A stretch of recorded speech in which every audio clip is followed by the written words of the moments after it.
یہ صحیح ہے کہ اثر اور مغرب کے درمیان سونا مغرب ہے؟ ہم نے نہیں سنا، مسئلہ ایسا کوئی نہیں، اثر اور مغرب کے درمیان میں سونا مغلوب ہے، ایسا کوئی مسئلہ ہم نے نہ کہیں پڑھا نہ سنا، کسی حدیث میں یا فقہ کی کتاب میں ایسا مسئلہ نہیں۔ لوگوں میں مشہور ہے کہ یہ منحوس ہے، ایسا ہم نے کہیں نہیں حدیث میں یا فقہ میں نہیں پڑھا۔ ہاں یہ ہے فجر کے بعد سونا روزی کو روکتا ہے، یہ ایک ضعیف حدیث میں ہے جس میں آپ لوگ سبھی سنتے ہیں۔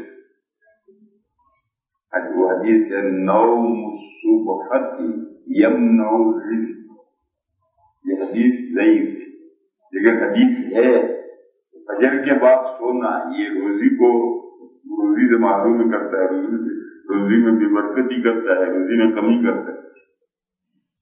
عصر کے بعد سونے کے بعد ایسی کوئی حدیث یا کوئی کتاب فقہی کتابوں میں میرے علم میں